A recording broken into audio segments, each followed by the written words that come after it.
friends, welcome back to Pink's Kitchen Tamil. இன்னைக்கு நம்ம சப்போட்டா ஐஸ்கிரீம் எப்படி செய்யறதுன்னு தான் பார்க்க போறோம். இது ரொம்ப ஈஸியா பண்ணிடலாம். ஸோ இந்த ரெசிபியை பார்க்கறதுக்கு முன்னாடி இதுக்கு தேவையான பொருட்கள் என்னென்னு பார்த்துட்டு வந்துடலாம். ஒரு பேன்ல அரை கப் பால் சூடு பண்ணிக்கோங்க. இது கூட 1 டீஸ்பூன் கோதுமை மாவு சேர்த்துட்டு கண்டினியூஸாக மிக்ஸ் பண்ணுங்க. ஃப்ளேமை லோவில் வச்சுக்கோங்க. ஒரு 2 to 3 மினிட்ஸ் மிக்ஸ் பண்ணிக்கிட்டே இருங்க.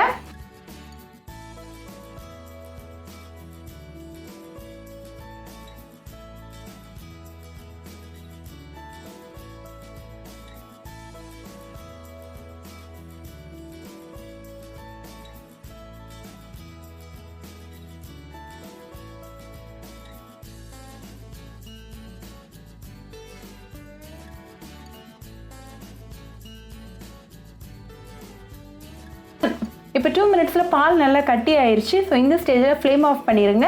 இந்த பால் மிக்சரை கம்ப்ளீட்டாக கூல் பண்ணிடுங்க. இன்றைக்கி நான் 2 சப்போட்டா பழத்துக்கு தோலும் கொட்டையும் நீக்கிட்டு மிக்ஸி ஜாரில் சேர்த்துருக்கேன். இது கூட ஒரு 2 டேபிள் ஸ்பூன் சுகர் சேர்த்துட்டு நல்லா பிளெண்ட் பண்ணி எடுத்துகிட்டு வந்துடலாம்.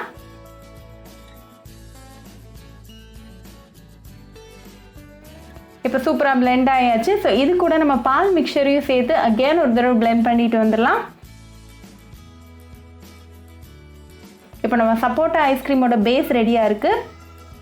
இன்றைக்கி நான் ஒரு ஐஸ்கிரீம் கப் எடுத்திருக்கேன். நீங்கள் ஐஸ்கிரீம் கப் இல்லாட்டி டம்ளரில் கூட ஊற்றி வச்சுக்கலாம். ஸோ இப்போ நம்ம ஐஸ்கிரீம் பேஸை வந்து இதில் மாற்றிடலாம்.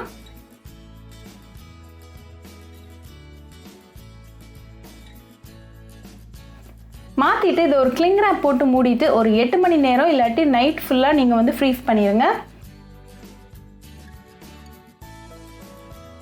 இப்போ 8 மணி நேரம் ஆயிடுச்சு. ஸோ ஓப்பன் பண்ணி பார்த்துடலாம்.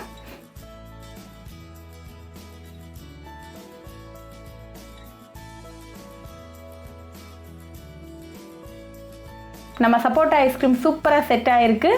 ஒரு 2 மினிட்ஸ் இது அப்படியே வச்சுருங்க. அதுக்கப்புறம் நீங்கள் உடனே சாப்பிட்டு என்ஜாய் பண்ணலாம். ரொம்ப ஹெல்தி அண்ட் ஈஸியான ரெசிபி. ஸோ கண்டிப்பாக அந்த ரெசிபி உங்கள் வீட்டில் ட்ரை பண்ணி பாருங்கள். ட்ரை பண்ணிவிட்டு எப்படி இருந்துச்சுன்னு எனக்கு கமெண்ட்ஸில் சொல்லுங்கள். இன்னொரு சூப்பரான ரெசிபியோட உங்களை பார்க்குற வரைக்கும் பாய் ஃப்ரெண்ட்ஸ். உங்களுக்கு இந்த வீடியோ பிடிச்சிருந்தா பிங்க்ஸ் கிச்சன் தமிழுக்கு லைக் பண்ணுங்கள், ஷேர் பண்ணுங்கள், கமெண்ட் பண்ணுங்கள் அண்ட் மறக்காமல் சப்ஸ்கிரைப் பண்ணுங்கள். கூடவே பெல் ஐக்கானையும் கிளிக் பண்ணிக்கோங்க. அப்போ தான் நான் போடுற வீடியோஸ் எல்லாம் உங்கள் நோட்டிஃபிகேஷனில் வரும். உங்களுக்கு ரெசிபிஸ் இங்கிலீஷில் பார்க்கணும்னா பிங்க்ஸ் கிச்சன் சேனலை பாருங்கள். சேனலோட லிங்க் நான் அந்த டிஸ்கிரிப்ஷன் பாக்ஸில் கொடுக்குறேன். மறக்காமல் செக் பண்ணுங்கள். இன்னொரு இன்ட்ரெஸ்டிங்கான ரெசிபியோட உங்களை பார்க்க வர வரைக்கும் பாய் ஃப்ரெண்ட்ஸ்.